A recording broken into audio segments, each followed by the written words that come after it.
सिंधु सभ्यता की महिलाओं की जो गौरवशाली गाथाएं हैं उनके बाद, और यदि हम आजादी के बाद की बात करते हैं तो महिलाओं के ऊपर बुरी तरह से ये अन्याय, अत्याचार और उत्पीड़न के आंकड़े बढ़े हुए दिखाई देते हैं।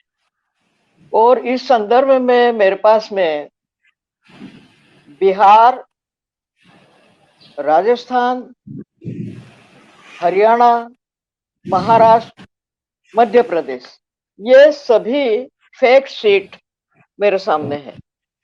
और ये मतलब एनसीआरबी के आंकड़े इनमें दिए हुए, छपी हुई है और ये सूचना के अधिकार में निकाली गई है।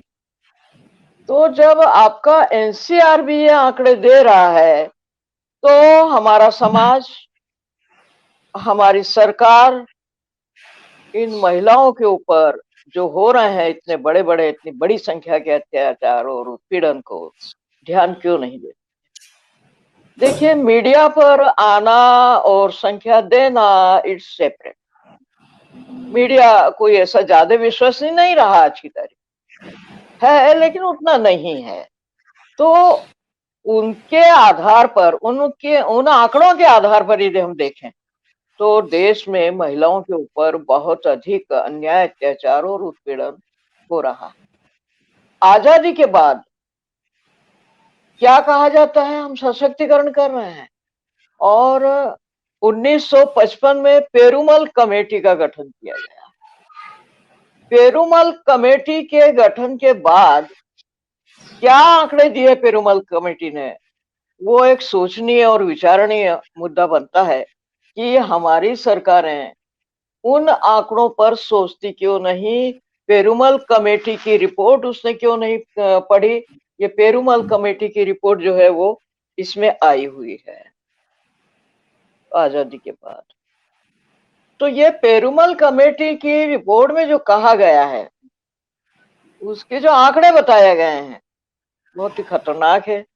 और किस तरह से महिलाओं का सामंती सोच वाले लोग दोहन करते हैं, शोषण करते हैं, उनके साथ अन्याय, अत्याचार करते हैं। अब क्योंकि गरीबी है, इस वर्ग को इतना ज्यादा गरीब कर दिया है, इतना भिखमंगा कर दिया है, इतना भूखमरी में डाल दिया गया है कि उसकी महिलाओं को मजबूरन मजदूरी के लिए जाना पड़ता है। जब वो मजदूरी के लिए बाहर जाती हैं, जंगल में जाती हैं, खेत खलिहानों में जाती हैं, तब उनके साथ ये जो सामर्थ्य सोच वाले लोग हैं, ये अन्याय, अत्याचार करने से पीछे नहीं हटते हैं। क्योंकि मैं लॉ ग्रेजुएट हूँ और मैंने इस तरह की कई फैक्ट फाइंडिंग की हुई है। तो मैं उन स्थानों पर गई हूँ जहां उनके साथ इस तरह के अन्याय, अत्याचार हुए। कई स्थान तो इतने दर्दनाक दिखे हैं मुझे, कई घटनाएं इतनी पीड़ादायक दिखी है मुझे कि महिला ने कह दिया कि नहीं, अब बहुत हो गया, अब मेरे साथ ये अन्याय मत करो, मुझे मुक्त कर दो, कृपा करके मुझे छोड़ दो। तो वो क्या कहते हैं कि अच्छा रुको, 15 अगस्त आने दो, हम तुमको आजाद कर दें। और ये घटनाएं मैं साक्षात देख रही हूँ, उन स्थानों पर गई हूँ। और जब 15 अगस्त आता है तो वो बड़ी खुश होती है।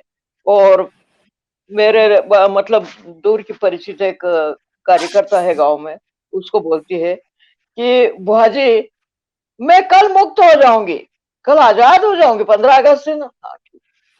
खुश होती है और उसको सूचना देती है। 14 अगस्त की रात को उसे बुलाया जाता है और उसके साथ गैंगरेप होता है। गैंगरेप करने वाले पूरी तरह से जब संतुष्ट हो जाते हैं तो उसके बच्चेदानी में हाथ डाल करके वो बच्चेदानी बाहर निकाल देते और मार डालते गला को। मारने के बाद उसे वो गड्ढा जो था, उस गड्ढे के किनारे पर एक खेजूर का झाड़ था, उसके ऊपर उसको टांग दिया। बताइए, घर के लोग परेशान हो रहे हैं, ढूंढ रहे हैं कहाँ गई। बोले वो लेटरिन का डिब्बा लेके गई थी, तब से आई नहीं है। कहने का मतलब यह है कि किस तरह से महिलाओं को बड़ी चालाकी से घर से बाहर बुलाया जाता है और उनके साथ किस तरह से अन्याय, अत्याचार, उत्पीड़न होता है। We can not imagine. बहुत दर्दनाक घटनाएं मैंने अपनी आंखों से देखी है, पीड़ा महसूस की है और लिखा भी है। जी। कोर्ट में जाने की कोशिश करी तो सामंती लोग उनको कहते हैं कि यदि तुमने समझौता नहीं किया, तुम्हारे घर को जला देंगे, तुम्हारे परिवार का वंश नाश होगा। इस तरह की धौंस दपट देकर उनसे समझौता करवा लेते हैं और वो व्यक्ति मजबूर होकर के और उन्हें कह देता है कि ठीक है भाई, जैसा तुम कहो वैसे ही होगा। तो वो कुछ हजार रुपए दे करके, पुलिस को दे करके केस को फाइल करवा। सोच सकते हो आप? इस कारण से पुलिस की असंवेदनशीलता, उसकी बेईमानी कहूं, रिश्वतखोरी कहूं, या क्या कहूं, वो मेरा समझ में नहीं आता है। लेकिन वो लोग इस तरह से कई प्रकरण फाइल कर देते। मेरे मध्य प्रदेश में तो यही हो रहा, बहुत सारे केसेस सुने। और यदि मैं पीछे जाकर देखती हूँ तो मध्य प्रदेश में एक अकेले आपके अपहरण और बलात्कार के जो केस हैं वो बड़े पैमाने पर है। गांव की होटलों में इन SC ST लोगों को चाय नहीं दी जाती है, मंदिरों में घुसने नहीं दिया जाता है, कुएं से या सरकारी हैंडपंप से पानी नहीं भरने दिया जाता है। ऐसे केस मैंने गांव के डील किए हैं। और जैसे ही मुझे मालूम पड़ता है, चाहे मुझे जेब का पैसा लगाना पड़े, मैं लगाती हूँ और अपने ग्रुप को लेकर के उन स्थानों पर पहुंच घटना की छानबीन करती हूँ। भाई, इसके मर्डर का कारण क्या? मर्डर का कारण उसकी माँ अनपढ़, अशिक्षित। इस लड़के को बुखार आ गया, उसने मानता कर ली कि हे हनुमान जी, मेरा बच्चा ठीक हो जाएगा, मैं आपको चोला चढ़ाऊंगा। गांव की बात है। तो चोला चढ़ाने के लिए वो अपने बेटे को भेजती है हनुमान मंदिर, और वहां वो उनको नमन करके, माथा टिका करके नमन करता है, नमस्कार करता है, प्रणाम करता है और उनको चोला चढ़ा देता है हनुमान जी। कुछ सामंत लोग उसे देख लेते हैं, साला ये मंदिर में घुसा है, चलो ठीक है कोई बात नहीं, चोला चढ़ा दिया, चले। भर गर्मी, इतनी प्यास ही कुछ पूछो मत।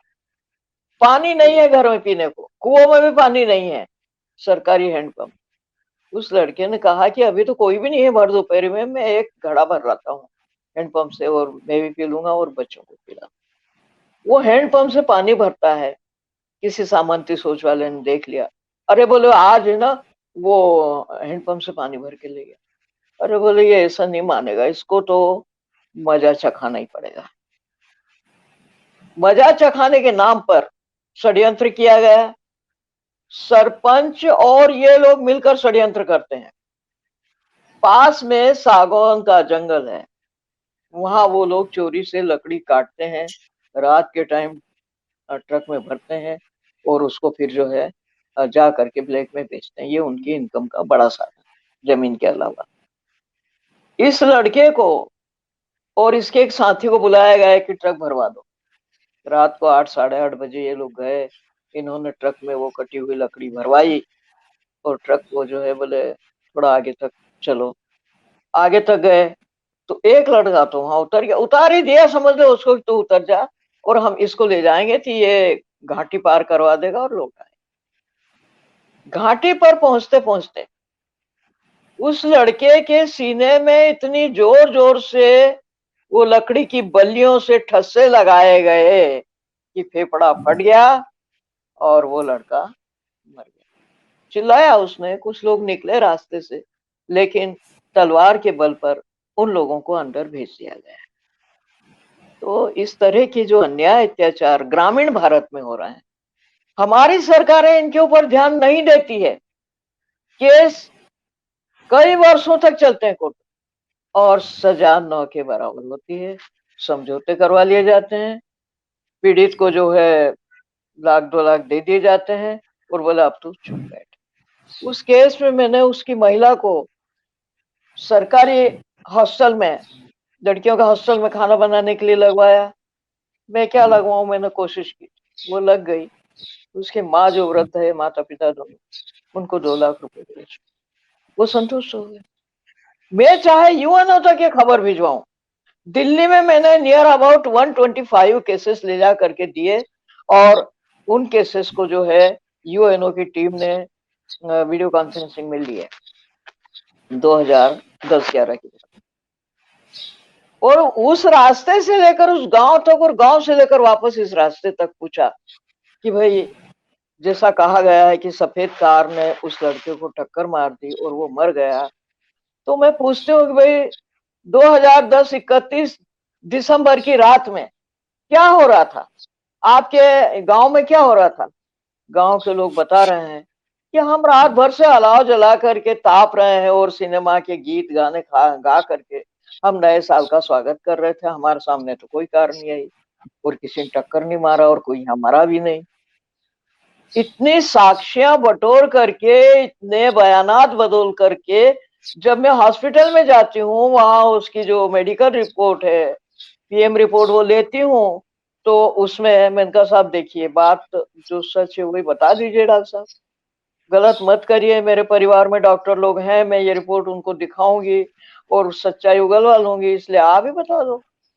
तो उनने बताया कि बोले मैडम मत पूछो, मैं बहुत ज्यादा दबाव में था और इस कारण लिख दिया। जो भी लिख दिया, झूठी रिपोर्ट दे दी उसको टक्कर से। बताइए, पीएम रिपोर्ट पर गांव का सरपंच दस्तखत करता है या जो भी है उसका वो बेटा भाई, ये लोग कोई भाई बनता कोई बाप बनता करके पीएम करवा ली जाती है। गांव में डेड बॉडी ले जा करके दफनाने के लिए बोलते जल्दी जल्दी करो नहीं तो पुलिस आ जाएगी, जल्दी करो नहीं तो पुलिस आ जाएगी। गांव वाले बेचारे डरते हैं, उन्होंने जल्दी जल्दी ले जा करके उस लड़के को जला दिया। हम पहुंचे तब तक लड़के की डेड बॉडी स्मशान में पहुंच। तो इस तरह के जो अन्याय अत्याचार होते हैं उसकी महिला के साथ, जिस तरह से रेप किए गए हैं, जिस तरह से उसी गांव के पास की महिला के साथ गैंग रेप हुआ और उसके बाद जो है उसको गला दबाकर मार डाला, फिर झाड़ के ऊपर टांग दिया, नीचे से आग लगा दी। ये क्या पागलपना है, ये क्या सामंती सोच है, ये क्यों ये घृणा की राजनीति खत्म नहीं हो पा रही? देश को आजाद हुए को 74 ईयर से। क्या करें, किसको कहें? मेरे पास में इतने आंकड़े हैं महिला शोषण के कि आपको ताज्जुब होगा सुन करके। महिलाएं सबसे ज्यादा अपहरण और बलात्कार की शिकार होती है। आप देखेंगे कि दिसंबर 2007 में, दिसंबर 6 दिसंबर 2007 में, और उसके पहले मेरे पास बड़े आंकड़े हैं। उन आंकड़ों में सब बातें बताई गई है कि किस तरह से ये दिसंबर में, जनवरी में, नवंबर में आंकड़े दे रहे हैं, और वो आंकड़े बिल्कुल टाइप्ड किए हुए हैं। विधानसभा में आंकड़े दिए हैं, विधानसभा के आंकड़े मैंने निकाले हैं और उसमें से मैं लिख रही हूँ। ये विधानसभा में संबंधित मंत्री एक राजेश पटेल हुए हैं हमारे यहाँ विधायक, उन्होंने प्रश्न पूछा, शिवराज जी ने उनको जवाब, कितने अन्याय अत्याचार हुए वो सब बताएं। 6 दिसंबर से 15 नवंबर 7, सामूहिक बलात्कार के 1276 केस हुए हैं, अजा की महिलाओं पर 1372, जजा की महिलाओं के ऊपर 401, पी वर्ग की महिलाएं, पिछड़े वर्ग की महिलाओं पर 361, 425, सॉरी 425, सामान्य वर्ग की महिलाओं पर हुए हैं 185, अवयस्क बालिकाएं थी 779, वयस्क महिलाएं थी 593। इस अवधि में पुलिस ने भी 87 स्थानों पर गोली चालन किया और 14 लोग मारे गए। 14 लोगों में से कुल 2 की तो उन्होंने न्यायिक जांच के आदेश दिए हैं और बाकी जो है वो मजिस्ट्रेट जांच के आदेश दिए। 2008 की बात देखो आप, तो 2008 में पेरुमल कमेटी लिख रही है कि ये जो जन जागृति हुई अधिकारों के प्रति, ये हमारे जैसे सैकड़ों नहीं हजारों कार्यकर्ता जो लगे हुए हैं फील्ड में, उनके कारण जो जन जागृति आई है, वो जन जागृति के मुताबिक आंकड़े बता रहे हैं। पेरुमल कमेटी बता रही है स्वतंत्रता के बाद क्या हुआ है। तो देखिए उत्तर प्रदेश में और मध्य प्रदेश, महाराष्ट्र, बिहार, इनमें क्या हुआ है तो हत्याएं हुई है SC ST की 3572, बलात्कार हुए हैं 1308, मध्य प्रदेश में हुए हैं 1727 और बलात्कार हुए हैं 970, महाराष्ट्र में 1718 हत्याएं हुई है और 885 रेप, बिहार में 1851 हत्याएं हुई हैं और 368 बलात्कार हुए। अब पीछे जाकर यदि आप देखेंगे 81 से 86, राजस्थान में 8400 हत्याएं हुई है, 1308 रेप हुए, उत्तर प्रदेश में 284, क्या क्या बताऊं आपको, कभी कभी लगता है कि वास्तव में आंकड़े बताकर और मैं भी खुद दुखी होती हूँ और सुनने वालों को भी दुखी करती हूँ, अच्छा भी नहीं लगता है। मध्य प्रदेश में 2356 बलात्कार हुए, महाराष्ट्र में 885 रेप हुए हैं, बिहार में 461 हुए हैं, पश्चिम बंगाल में 353 हुए हैं, आंध्र प्रदेश में 555 हुए हैं, राजस्थान में 123 बलात्कार हुए हैं और पूरे देश में यदि आप देखेंगे तो बड़े पैमाने पर हत्याएं और बलात्कार हुए हैं। ये सब क्यों हुए हैं? पुलिस की असंवेदनशीलता और उसका व्यवहार। पेरुमल कमेटी दे रही रिपोर्ट में, मेरी तरफ से नहीं बोल, 70% अपराधियों में से केवल 1 रुपए का जुर्माना, 1 रुपए के जुर्माने से लेकर के 25 रुपए तक जुर्माने की सजा दी। 8% लोगों को, अपराधियों को सजा दी गई है और जुर्माने की तो कोई बात ही नहीं है। कम से कम जुर्माने और अधिक से अधिक उत्पीड़न, ये और समझौते, कभी उनके ऊपर किस तरह की धूल देकर समझौते करवाए जाते हैं कि कभी किस तरह के समझौते करवाए जाते हैं। गवाह को दबाया जाता है, गवाह के घर में आग लगा दी जाती है, गवाह की पत्नी को, उसके परिवार को पीड़ित किया जाता है। साक्षात उदाहरण है, कोर्ट केस लड़ते समय मैंने ये सारी चीजें निकाल करके सामने रखी है। 55 में चालान कितने हुए, सजा कितनी हुई, लंबित कितने हैं, माफीनामे कितने हुए हैं, ये सब आंकड़े भी मेरे पास में विद्यमान है। सीताराम केसरी जी संसद में जो जवाब देते हैं 1994, वो बताते हैं कि राजस्थान में 2000 से अधिक रेप केस हुए। सितंबर में, नवंबर 93 में 1677, दिसंबर में 2504, और इस तरह से ये उत्पीड़न के आंकड़े जो बताए गए हैं संसद में। फर्जी मुठभेड़ों में उत्तर प्रदेश, मात्र एक प्रदेश में 10,000 लोग जो SC ST OBC and minorities के थे वो मारे। क्या कहेंगे हम, क्या सोचेगा सोचने वाला। ये सब क्यों हो रहा है?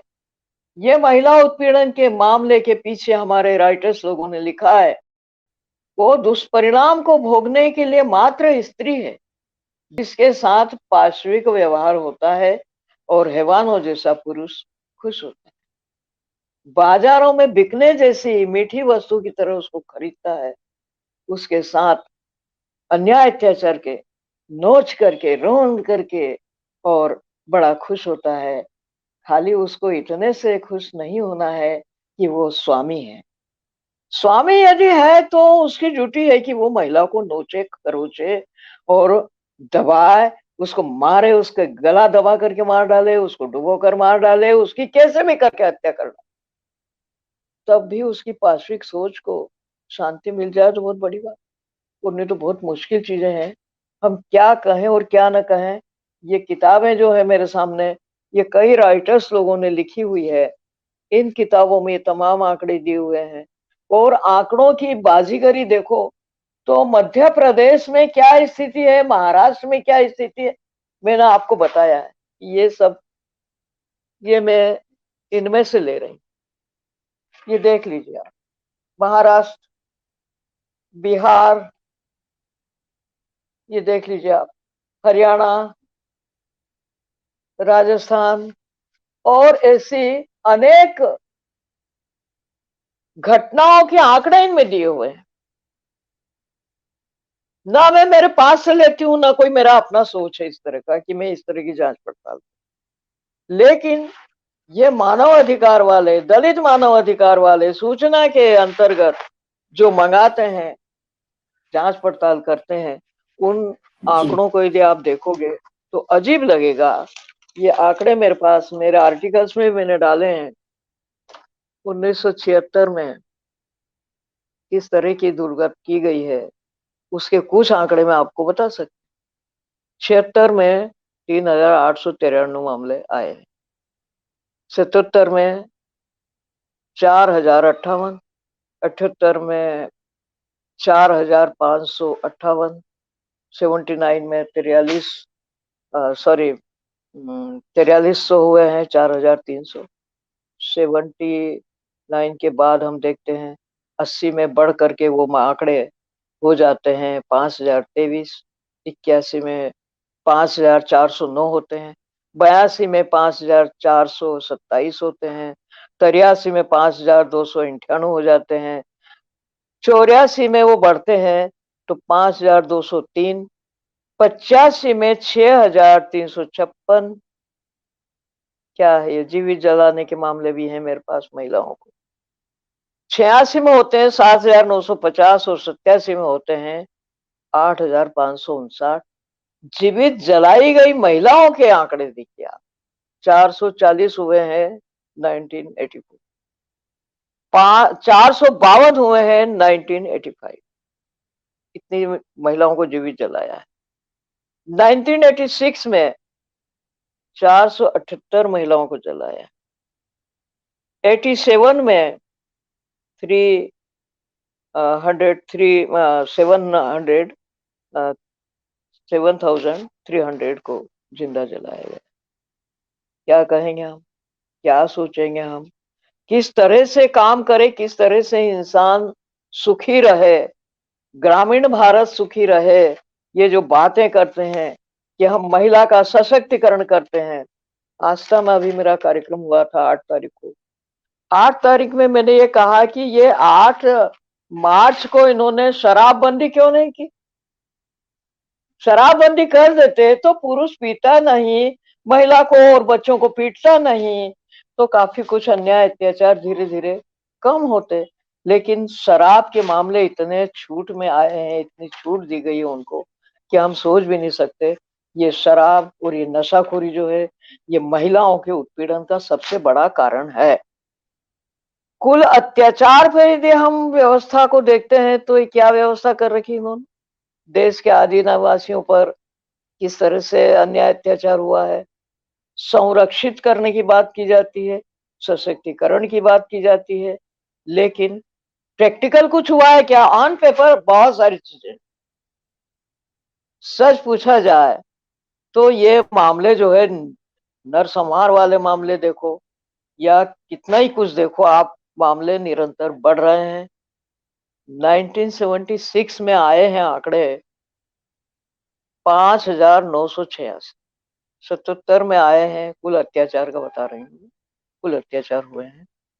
तो ये 77 में आए हैं 10,871, 78 में आए हैं 15,070, 79 में आए हैं 4,300, 80 में आए हैं 5,023, 81 में आए हैं 5,409, 82 में आए हैं 1,000, सॉरी 15,054, 83 में आए हैं 14,947, और 84 में आए हैं 15,936। तो 85, 86 में आए हैं 30,736। अब मैं कितना बयान करूं, ये तो आप जानो, आपका टाइम जाने। तमिलनाडु में जो केलवामिनी हत्याकांड हुआ है, उसमें 43 अछूतों को जिंदा जला दिया है। 20 बालक थे और 25 दिसंबर 68 को ये जो भी कुछ बिहार के बेलछी कांड का हुआ है, हम लोग वहां साक्षात गए हैं। जब हम लोगों ने दलित स्वाधिकार रैली निकाली तो उस समय हम वहां गए हैं और हमने देखा है कि किस तरह से पूरे गांव को 17 अपराधियों ने खत्म कर दिया। सजा की जब बात आई तो उस समय मैं दिल्ली में थी और मैंने देखा सभी लोगों को माफ कर दिया है। अदालतों ने सारे अपराधियों को माफ कर दिया। वाह भाई, ये क्या व्यवस्था, किसे माफ कर दिया आपने? है?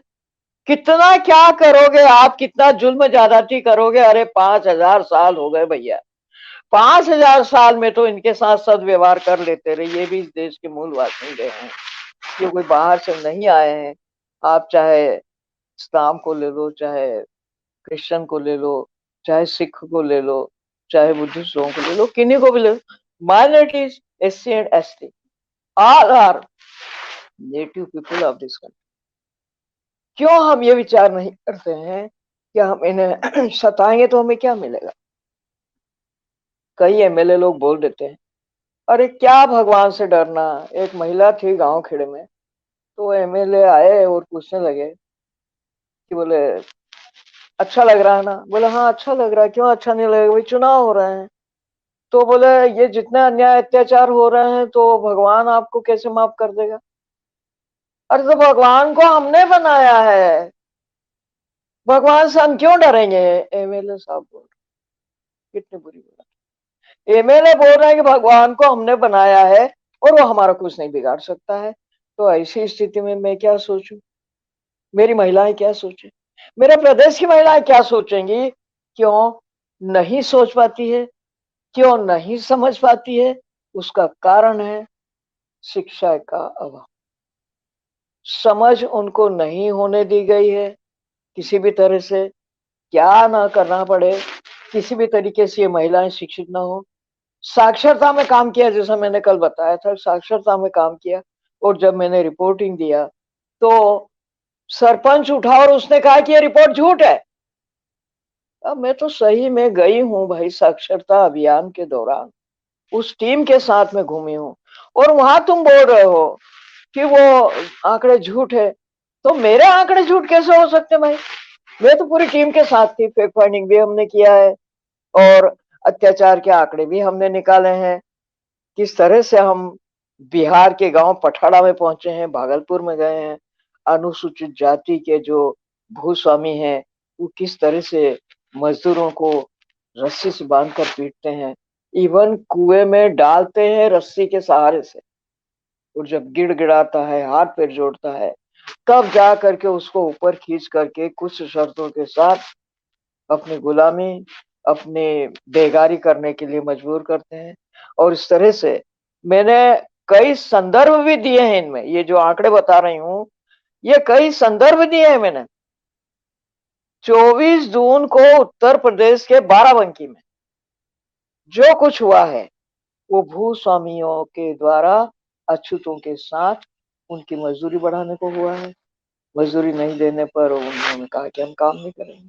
अरे दूर क्यों जाते हो, मेरे मध्य प्रदेश में मजदूरी मांगने गए, उन लोगों को इतनी पिटाई करी है। एक तो बहुत ही एजेड व्यक्ति था, इतनी पिटाई करी है तो वो एजेड व्यक्ति को भी नहीं छोड़ा, उसके साथ 3 लड़के दूसरे भी थे, उनको भी नहीं छोड़ा। बुरी तरह से पिटाई कुटाई करने के बाद अपनी शर्तें मनवाने के साथ पुलिस में जाकर उनके खिलाफ FIR करी, चोरी का जो है इल्जाम लगाया झूठा। तो ऐसे कितने ही चोरी के इल्जामात लगा करके ये लोग, क्योंकि पुलिस इनके साथ में है और पुलिस जो है वो इन्हीं की सुनते हैं, गरीबों की नहीं सुनते हैं। बुरी तरह से इनके साथ अन्याय अत्याचार ग्रामीण भारत में हो रहा है और ये सब मनुस्मृति की समझ के कारण हो रहा है। बाबा साहब ने यदि मनुस्मृति जलाई है तो उसका कारण है किस तरह से यहाँ के मूल बासिंदों को, किस तरह से दक्षिण बिहार में जा करके सिंह भूमि में, छोटा नागपुर है, वहां किस तरह से आदिवासियों को कत्लेआम किया गया है। निकाल लीजिए आंकड़े। कुल मिला करके मैं हर जगह के आंकड़े भी दे रही हूँ और वो स्रोत कहाँ से आया है, सर्वाधिक जो संवैधानिक और मानवीय अधिकारों का हनन यदि हुआ है, आपके पंजाब के एल.आर. बाली साहब ने भी अपनी पुस्तक में लिखा है, और मेरे पास ये आदि निवासियों के साथ जो अन्याय अत्याचार हुए हैं उसकी पुस्तक भी है, इसमें भी दिए हैं किस तरह से ये अन्याय अत्याचार दिनों दिन बढ़ते जा रहे हैं। और उसका कारण सिर्फ ये है कि इन लोगों को हमारे जैसे कार्यकर्ता लोग उनके अधिकारों के प्रति अवेयर कर। अब क्या सोचोगे, क्या चाहेंगे? क्या हम अवेयर न करें? क्या उनको प्राकृतिक अधिकारों के प्रति सचेत न करें? क्या उनको कॉन्स्टिट्यूशनल अधिकारों के प्रति सचेत न करें? क्या करें, हमें बता दीजिए आप। लोग हमसे उम्मीद करते हैं, मैडम हमारे साथ ये अत्याचार हुआ, ये अत्याचार हुआ है, हमारी मदद करो। और मैं उनकी मदद करने को दौड़ पड़ती हूँ, उनसे कोई पैसा मैं नहीं लेती हूँ, फ्री सर्विस। आप मध्य प्रदेश से लेकर के दिल्ली तक जिस ऑर्गेनाइजेशन में काम करती हूँ मैं, उस ऑर्गेनाइजेशन में जाकर पूछ सकते हैं आप। ना मैं उनसे सैलरी लेती हूँ, ना मैं इनसे कोई पैसा लेती हूँ, तो क्या मुझे ये काम नहीं करना चाहिए? क्या मैं किसी का शोषण कर रही हूँ? अरे अन्याय को ये समझाना कि तुम अन्याय कर रहे हो, तुम्हें वो मंदिर की मूर्त, मंदिर में बैठा भगवान माफ नहीं करेगा तो कौन करेगा? जीता जागता इंसान तो नहीं करेगा भाई। वो तो उत्पीड़ित है, वो तो चाहेगा कि आपके जैसे लोगों को, आपके जैसे अपराधी लोगों को भगवान सजा दे। और भगवान जो है वो सजा देता नहीं, क्योंकि भगवान वो इनके द्वारा निर्मित। तो ऐसी स्थिति में जो मेरे मन की बद्दुआएं निकलती, मेरे यानी उत्पीड़ित व्यक्ति के मन की जो बद्दुआएं निकलती, वो तो बराबर दुखी करेगी, सजा देगी। और क्योंकि ये बात कर्म के फल भोगना पड़ते हैं, ये बात सच है। संत कबीर ने भी कहा है और पूछा भी है कि बताइए, गुरु वशिष्ठ महामुनि ज्ञानी, लिख लिख लगन धरी, तो भैया दशरथ मरण और सीता हरण काहे भी ध्यान पड़ी? है जवाब? नहीं है, किसी ने जवाब नहीं दिया। तो ये जो बातें हैं, कर्म गति टारे नहीं टरे, वो भोगना पड़ता है। पाप का गठरा सिर पर रखा है, भोगना पड़ेगा। पाप की गठड़ी जो है वो आगे लटका ली है, पुण्य का गठड़ी पीछे लगी हुई है। वो पुण्य पड़े हैं, कौन याद कर रहा है? लेकिन पाप इतने बढ़ गए हैं, वो इतनी बड़ी गठरी बन गई है पापों की, जो भोगना पड़ेगा, भोगना पड़ता है। ये मत सोचो कि ये आपका भगवान आपको माफ कर देगा। ये भगवान न तो माफ करता है, न कुछ नहीं करता है। वो सिर्फ सद्बुद्धि देता है। और इसलिए जो घट के अंदर बोलने वाला पक्षी है, वह पक्षी मोहे कौन बताए, वह पंछी मोहे कौन बताए, जो बोले घट भीतर हो। है? कोई रूप नहीं, कोई वर्ण नहीं, कोई रेखा नहीं, कुछ नहीं, बैठे नाम की छाई हो। कहां से बचोगे आप उससे?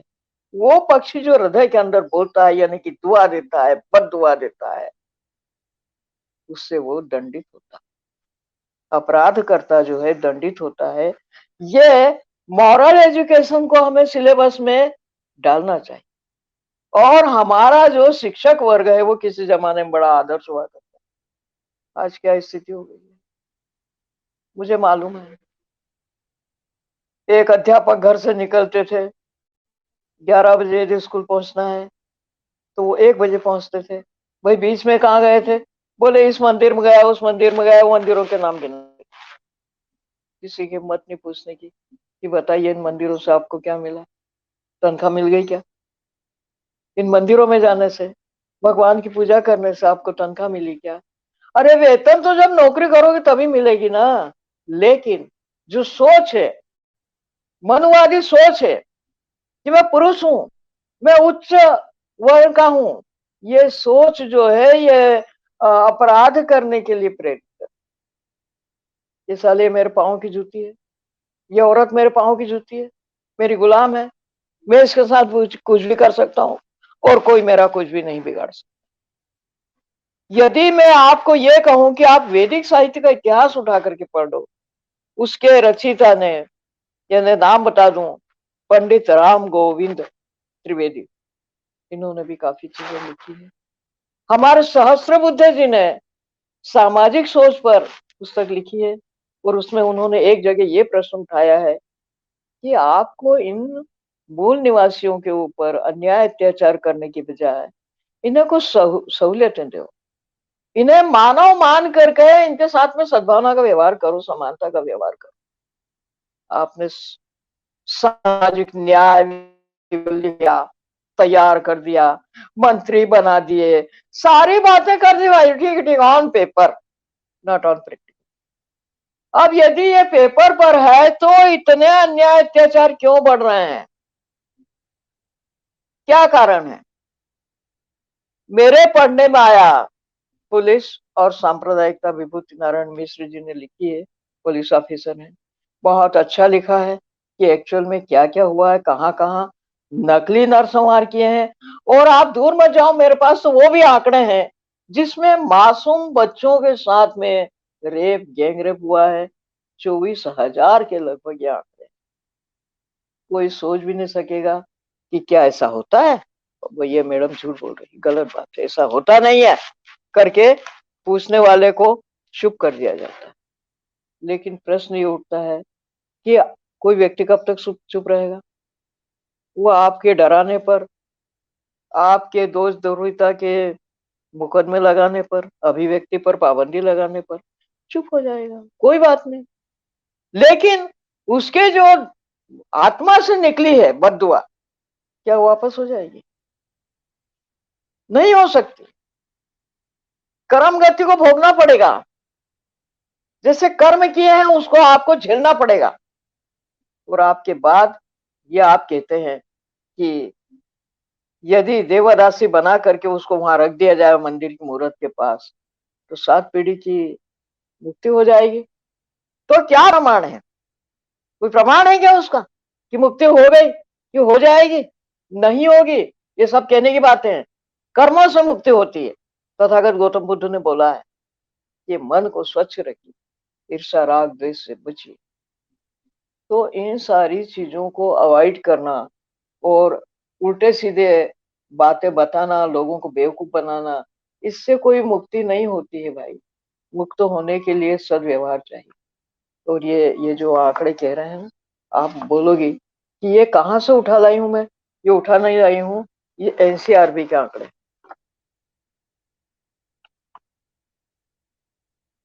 तो दिखाई नहीं दे रहा होगा, ये एनसीआरबी के आंकड़े हैं।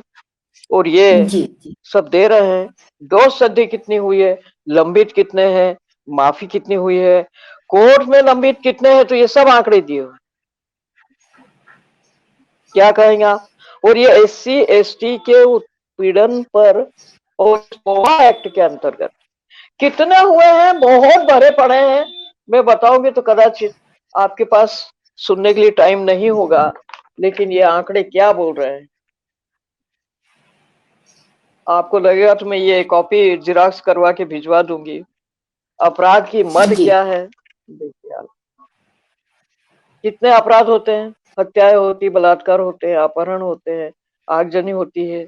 और इसके साथ ही साथ आप नागरिक अधिकार नियम जो है उसके अंतर्गत अपराध करते हैं, डकैती डालते हैं, आगजनी करते हैं। साक्षात देवास जिले के अंदर अपराधी नहीं, अपराधी के गवाह के घर में आग लगाई गई, और वो गवाह के व्यक्ति को मारपीट की गई, उसकी रिपोर्ट नहीं लिखी गई। जब हमने दिल्ली में लिखा दलित मानव अधिकार को, तब जा करके उसकी पीड़ा को पुलिस वालों ने लिखा आफ्टर 8 मंथ। तो ये क्या तरीके? क्यों? इसलिए कि अपराधी पुलिस को, जैसा वो किराने की दुकान पर पैसा देकर वस्तु नहीं खरीदते हैं, ऐसे किराने की दुकान जैसा समझ के वहां से धाराएं खरीदते हैं। ये मैं नहीं बोल रही हूँ, लिखा हुआ है ये, मैं तो कुछ नहीं कह रही हूँ। ये जितना प्रस्तुतिकरण मैंने किया है, ये आपको बता दिया मैंने कि इस तरह से आंकड़े हमारे सामने हैं, एनसीआरबी के आंकड़े हैं, कहीं संसद में पेश किए गए आंकड़े हैं, कहीं विधानसभा में पेश किए गए आंकड़े हैं, और कहीं जो है किस तरह से अपराध हुए हैं, ये राज्य अपराध रिकॉर्ड ब्यूरो से लिए हैं, तो कहीं एनसीआरबी से लिए। अब आप मुझे झूठा सिद्ध कर दो, मेरे को फंसा दो कहीं ना कहीं कि ये महिला गलत बोल रही है, इनके ऊपर झूठा केस डाल दो। अरे लगभग लगभग 56,000 झूठी रिपोर्ट SC ST के साथ में है। और आज यदि आप ईमानदारी से सर्वे करेंगे तो इस देश की जेलें झूठे अपराधियों से भरी पड़ी। हम लोग जब तिहाड़ जेल में गए तो वहां हमको एक वृद्धा मिली, और उसकी पीड़ा जब मैंने सुनी, क्योंकि हम तो गए ही थे सर्वे करने के लिए, हमारी कोई गलती नहीं थी, कि हमारी कोई इस तरह की हरकत नहीं की थी कि हम जेल जाएं, लेकिन चूंकि हमको तिहाड़ जेल की स्थिति देखना थी कि अंदर किस किस्म के अपराधी हैं, तो हम लोगों ने योजना आयोग के सामने मटकियां बजाई, हंडे बजाए, जागृति गीत गाए, और हम जेल गए। जेल में जाकर हमने उस महिला की जब बात सुनी कि बोले मुझे दिखाई भी नहीं देता है, और मेरी उम्र इतनी हो गई है, और मेरे साथ मेरा बेटा और बहू है, बहू चालबाज है, तो जब मेरा बेटा नौकरी को निकल जाता है तब उसका जिसकी वो रखेल बनी हुई है वो आता है, तो मैं उससे कहती हूँ भाई आज तो जल्दी क्यों आ गया रे, क्योंकि मैंने देखा नहीं, मेरे को दिखाई नहीं देता, मैंने पहचाना नहीं, मुझे लगा मेरा बेटा आया। मैंने पूछ लिया उससे कि भाई तू इतनी जल्दी क्यों आ गया रे, तो वो चला गया चुपचाप। बाद में मालूम पड़ा कि मेरा बेटा नहीं था, वो उसका रखेल आदमी था। उसी तरह से महाराष्ट्रियन ग्रुप की, महाराष्ट्र की एक महिला मिली, उसकी मराठी कोई समझ नहीं रहा था, और वो बता रही थी की मी काय सांगू हो, मला माहीतच नाहीये, मला कशाबद्दल या जेलमध्ये टाकलं, इस तरह से वो बोल रही थी। तो मैंने उसकी मराठी को समझा और पूछा उससे मराठी में, कई बातें करी। बोले मैं इस जेल के रास्ते से बाहर निकल रही थी, मैं साथियों से भटक गई थी, मैं निकल रही थी, मुझे नहीं मालूम था कि ये जेल का कैंपस है। पुलिस मुझे पकड़ लिया, जो उनके फेवर के लोग थे उनको बाहर कर दिया, और मुझे अंदर रोक। मेरा क्या अपराध है मुझे मालूम है, इस देश में क्या हो रहा है। एक संवेदनशील व्यक्ति बराबर इन बातों पर विचार करता है, सोचता है कि क्या हो रहा है, यहाँ ह्यूमन राइट्स है क्या। हम इंटरनेशनल ह्यूमन राइट्स कमीशन में 73 नंबर पर सिग्नेचर करके उसके सदस्य बने, क्या हम उसके नियम कानून को मानते हैं? क्या इंटरनेशनल ह्यूमन राइट्स का फॉलो अप इस देश में होता है? नहीं होता। यदि उनकी रिपोर्टें आती है तो हम क्या कहते हैं? झूठ है, सर्वे ही गलत है। बताइए, अब इसका कहीं ट्रीटमेंट है क्या? No, there is no any kind of treatment. कोई कुछ नहीं कर सकता, ये केवल सोच है, समझ है। एक व्यक्ति अधिक से अधिक जिएगा 85 ईयर्स, वो सब तो वैसे कम है, 72 75 है, लेकिन वो मानता है कि मैं अमर जड़ी खाकर आया। अपराधी ऐसा समझता है, मुझे कौन मार सकता, मुझे कौन दंडित कर सकता। ये सोच जो है, ये मनुवादी सोच जो है, ये उसको गुनाह करने पर मजबूर करती है, अपराध करने पर विवश करती है। तो ये मनुस्मृति की सोच हमें समाप्त करना पड़ेगी, और जो बाबा साहब अम्बेडकर ने किया है उसका वैल्यूएशन करना पड़ेगा। क्या उन्होंने गलत किया है? क्या यहाँ के लोग सही कर रहे हैं? क्या महिलाओं के साथ अच्छा व्यवहार किया जा रहा है? क्या महिला इस देश की मूल वासिनी नहीं है? अरे भाई, डीएनए टेस्ट हो गया। 35 पेज की रिपोर्ट जो छपी है अंग्रेजी में, उसको मैंने प्राप्त किया, स्टडी किया, बराबर आंकड़े आए हैं। 4 यूनिवर्सिटी मिलकर के डीएनए टेस्ट, महिला यहाँ की मूल वासिंदी है, इस देश की नेटिव है, इसलिए वो शूद्र, वो किसी भी जाति को चाहे, चाहे ब्राह्मण की हो, ठाकुर की हो, बनिया की हो, एससी की, एसटी की, माइनॉरिटी की, ऑल वुमेन आर शूद्रास। बिल्कुल प्रथम संस्करण मनुस्मृति का पहला श्लोक, ब्राह्मण क्षत्रिय वैश्य त्रयो द्विज, चतुर्थो वर्ण शूद्र न पंचम, पांचवा कोई वर्ण नहीं है। अब बताइए व्हाट्स थिंकिंग, किस तरह की सोच है ये, है? और वो भी लिखित में, बाप रे। जब आप लिखित में ऐसा करते हैं तो प्रैक्टिकली क्या करते होंगे? प्रैक्टिकली तो इससे सैकड़ों गुना ज्यादा करते होंगे अन्याय से। तो क्या बताऊं, और चाहिए क्या आंकड़े, और चाहिए तो और बता दूं, क्योंकि मेरे पास कम आंकड़े नहीं है। भंडार है, पेरुमल कमेटी से लेकर के बिहार की सीट भी मेरे पास में आपने देखी है, हरियाणा की सीट है, आपके राजस्थान की सीट है, क्या क्या बताऊं। मराठी में भी लिखा हुआ है, मराठी भी समझती हूँ, इसलिए वो भी मैंने पढ़ी है, और उसके आंकड़े भी मेरे पास में है। महाराष्ट्र सबसे ज्यादा जागृत, सबसे ज्यादा शिक्षित, इस तरह के आंकड़े मेरे पास में है। कितने बलात्कार हुए हैं 2021 में? 1316। 2011 में होते हैं 1557। ये आपके सामने जी है ना। तो ये इस तरह से कि 2012 में, 13 में, 14 में मैं सन वाइज आपके सामने रखूं, व्हाट्स द ट्रीटमेंट, निराकरण क्या होगा, सोच क्या होना चाहिए और क्या हो रही है, इस पर विचार करना पड़ेगा, कुछ रास्ते निकालना पड़ेंगे। मैं रास्ते आपको अभी नहीं बता पाऊंगी, कारण कि बताऊंगी नक्की मेरे ऊपर कोई ना कोई झूठा लांछन लगा करके देशद्रोहिता में जाओ भाड़ में, जेल में भोगो, 83 साल की हो गई हो, अब बाकी साल वहीं गुजारो। ये सोच है लोगों की।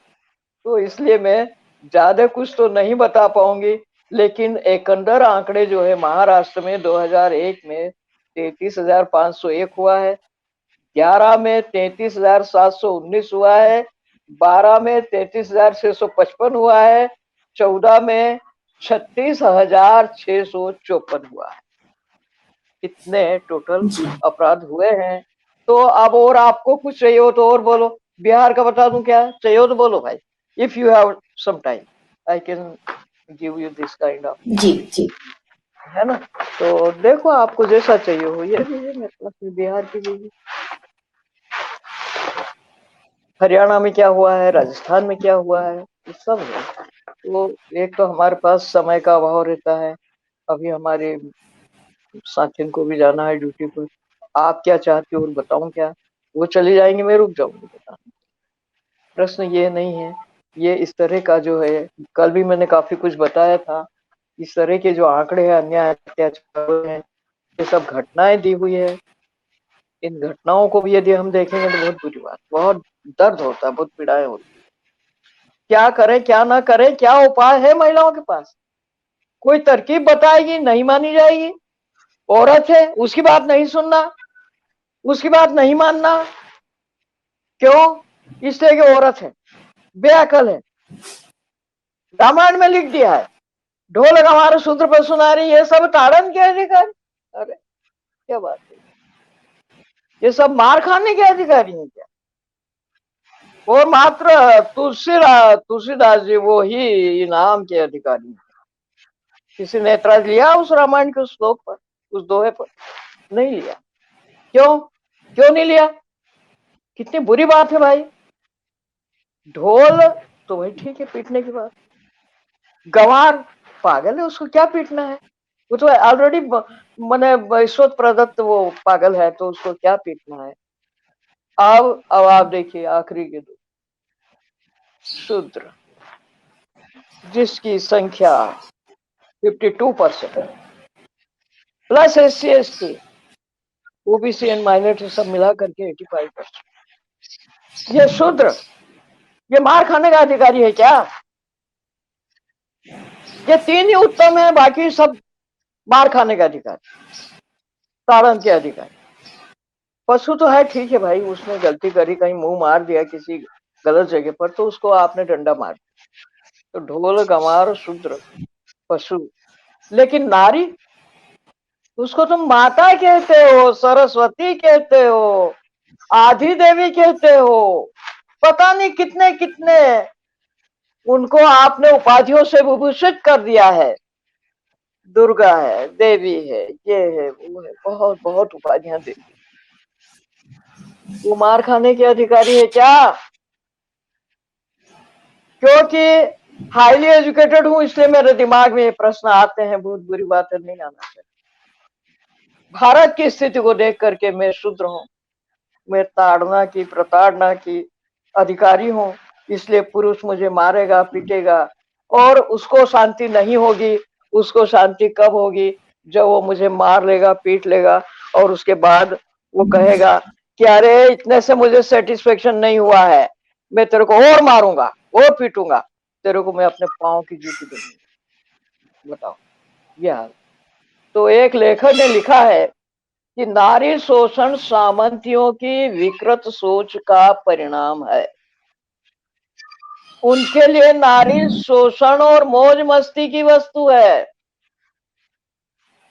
अपने मानसिक सड़ांध को निकालने के लिए वो पुरुष स्त्री के ऊपर पाशविक क्रोध करता है, उसे नारकीय यातनाएं देता है, फिर भी संतोष नहीं होता है। तो बाजार से जैसी मीठी वस्तु खरीदी जाती है ना, ऐसी मीठी वस्तु की तरह स्त्री को खरीद लेता। मेरे पड़ोस में 2 लड़कियों को 2-2 लाख रुपए में बेच दिया राजस्थान। बताइए। वो महिला मेरे पास आई, कहती आपने मुझे कहीं पढ़ाया था पहले आश्रम में, मेरी लड़कियों की इस तरह से बिक्री हो गई है। तो भाई तेरी लड़कियों की बिक्री हुई है कि वो खुद गई है, कुछ प्रमाण है तेरे पास? तो बोले हाँ है। एक लड़की जो है वहां से लौट के आ गई, क्योंकि उसके 2 बच्चे थे, वो वहां से लौट के आ गई। जिन लोगों ने उसे खरीदा था उन लोगों ने केस किया। वो कह रहे हैं कि हमको पैसे वापस दो, क्योंकि तुमने एक ब्याहता लड़की और बच्चों की माँ को हमें बेच दिया है। मेरे पास आंकड़े, तो मैंने कहा आंकड़े हैं तो आप जाओ FIR करो। अब वो FIR करने गई तो उसको मारा पीटा उन लोगों ने, और अपनी खुद की उंगली काट करके उसके ऊपर झूठा इल्जाम लगाया कि इसने चाकू से हमारी उंगली काट दी। बताइए, मैंने बेचारी पीड़ित वो पहले ही है, अब पुलिस थाने द्वारा भी उसको पीड़ा पहुंचाई जा रही है। केस शायद पहुंच गया होगा कहीं कोर्ट वगैरह में, क्योंकि मैं इन स्थानों से थोड़ा दूर हूँ। मैं ग्रामीण बेल्ट को देखती हूँ, क्योंकि बहुत बड़ा बेल्ट है, उसको देखना पड़ता है, इसलिए मैं शहरी बेल्ट से दूर हूँ। यहाँ आकर रुक जाती हूँ धर्मशाला की तरह, और वापस में लौट जाती हूँ। कभी भोपाल रहती हूँ, कभी कहाँ रहती हूँ, कभी कहाँ। गैंग रेप के केस अभी इसी महीने में जनवरी फरवरी 7 केस हुए हैं मध्य प्रदेश, जिनके कहीं हियरिंग नहीं हुई। और वो लोग बार बार मुझे फोन करते हैं, मैडम आप आओ इस केस को देखो। मैं खुद बीमार हो गई, BP बढ़ गया, गिर पड़ी, लग गई, 10-12 दिन मेरे को उसमें लग गए। ऐसी स्थिति में मैं कैसे मदद करूं? कहाँ जाऊं? कोई ईमानदारी से विथ मॉरलिटी त्याग तपस्या के उनकी सेवा करने वाला आज मध्य प्रदेश में कोई मिलता नहीं है। क्या कहूं? ये महिलाएं इसी तरह से पीड़ित होती रहे, सशक्तिकरण के नाम पर वो निशक्त बनाई जाती रहे, उनको उत्पीड़ित किया जाए। ग्राम खेड़े में एक भी स्त्री ऐसी नहीं मिलेगी, एक गांव ऐसा भी मिला है मुझे जहां पूरी दलित बस्ती की महिलाएं मेरे साथ मिली, मैंने मीटिंग ली। वो कहती हैं कोई ना कोई हमें खेत खलिहानों में जरूर छेड़ता है, कहीं रेप करता है, कहीं मारता पीटता है, कहीं टाइम पर बुलाता है, नहीं जाने पर फिर हमको पिटाई की जाती है। हम कहाँ से बचे? घर में जाए तो पति मारे, मनुस्मृति की सोच में, बाहर आए जंगल में तो ये पर पुरुष मारे, समाज में जाए तो वो थूकते हैं कि अरे साली बदमाश है, अरे साली चरित्रहीन है।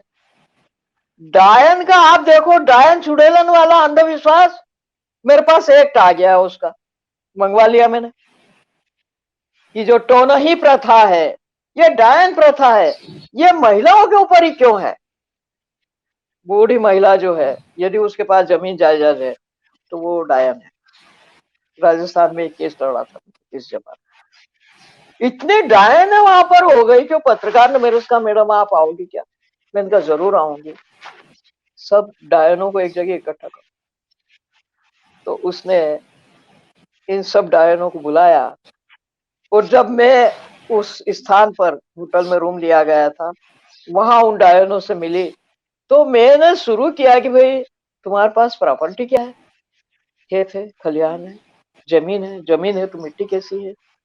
वो कहने लगी, बोला हम अपनी समस्या का समाधान करने आए और आप हमारे खेत खलिहान की बात पूछ रही हो, बहुत बुरी बात है। बोला आप हमारी समस्या का समाधान करो। अरे भाई मैं इसलिए पूछ रही हूँ कि आपकी ये काली मिट्टी की जमीन, आप विधवा हो गई हो, पति के बाद आपका नाम आएगा, उसमें आपका अधिकार बनेगा, इसलिए ये सामंती सोच के लोग आपको डायन घोषित करके या तो मरवा डालना चाहते हैं या गांव से निष्कासित कर देना चाहते हैं, इसलिए आपको डायन घोषित किया है। आप मेरी भावनाओं को समझिए। मुझे आपकी खेत खलिहान से, आपकी काली मिट्टी की खेती से, भूरी मिट्टी की खेती से मुझे कोई लेना देना। हमने प्रेस मीट लिया बाहर निकल करके, केस कदाचित खत्म हो गया होगा या फाइल हो गया होगा, नहीं मालूम, क्योंकि राजस्थान में भी हमारे कार्यकर्ता है, गुजरात में भी है, हरियाणा में भी है, पंजाब में भी, पूरे देश के 35 स्टेट में हमारे नेटवर्किंग के लोग हैं। इसलिए कितना बताऊं, क्या क्या बताऊं, असह्य पीड़ाएं महिलाएं झेल। तो जब मैं विदेश में देखती हूँ तो वहां इस तरह की कोई पीड़ा किसी महिलाओं के ऊपर नहीं होती है जितनी यहाँ पर मिली। 216 कंट्री के लोग जब आ करके मेरे से इंटरव्यू लेकर बात करते हैं, वो बोलते हैं कि how many God and goddess in your country, और जब मैं बताती हूँ कि 33 crore God and goddess in my country, तो ये 33 करोड़ उस जमाने में थे, आज तो बहुत बढ़ गए होंगे। ये जो बढ़े हुए भगवान है, देवी देवता है, गॉड एंड गॉडेज हैं, तो ये इस महिला वर्ग की सुरक्षा क्यों नहीं करते हैं, जो इस देश में कुल आबादी में 49.8 पॉइंट 8 है, 49.8 पॉइंट है महिला। क्या इतने करोड़ देवी देवता इन महिलाओं की सुरक्षा नहीं कर सकते? क्या इनको बचा नहीं सकते उत्पीड़न से? ये क्या है? आखिर ये कौन सी रणनीति है, कौन सी साजिश है ये कि महिलाएं निशाने पर है और कोई ध्यान नहीं दे रहा है? केवल पेपर में देंगे, सशक्तिकरण कर रहे हैं, सोशल जस्टिस दे रहे हैं, लेकिन प्रैक्टिकली जस्टिस नहीं आ रहे हैं। और हमारे मध्य प्रदेश में तो बहुत बड़ी बात, राशन घोटाले हो रहे हैं और भी कई तरह घोटाले, और जमीन के घोटाले तो टॉप। तो ऐसी स्थिति में क्या कहा जाए, क्या समझा जाए, क्या उपाय बताए जाए, इसके लिए यदि मैं अकेली बोलूंगी तो गड़बड़ होगी। हमको सामूहिक रूप से बैठ करके बोलना पड़ेगा कि वास्तव में ये उपाय समुचित रहेगा, ये उपाय करने से ये फायदे होंगे, वो उपाय करने से वो फायदे। जो जो केस अब नहीं है कोर्ट में, उन केसेस की हिस्ट्री में आपको बता, कई तरह के केसेस मैंने डील किए हैं, तो उनकी हिस्ट्री में बता सकती हूँ कि उसमें गवाहों को कितना पीड़ित किया गया है, जबकि गवाहों को यात्रा भत्ता देना चाहिए, खाने खर्चे का देना चाहिए, वो बेचारा दुख सुख में आता है गवाह देने के लिए, उसकी सुरक्षा होना चाहिए, वो सुरक्षा नहीं होती है, अपराधी उसके हाथ पैर तोड़ देता है, उसके घर में आग लगा देता है, उसके परिवार को पीड़ित करता है। Was the treatment of this matter, क्या हो, है ना? तो इसलिए इस तरह के बहुत सारे आंकड़े और बहुत सारे प्रकरण मेरे पास हैं, और मैं ऐसे प्रकरण जो खारिज हो चुके हैं या फाइनल हो चुके हैं कोर्ट से, उन केसेस की डायरी मेरे पास, यदि आप चाहेंगे तो। ओके, बहुत बहुत जी। धन्यवाद।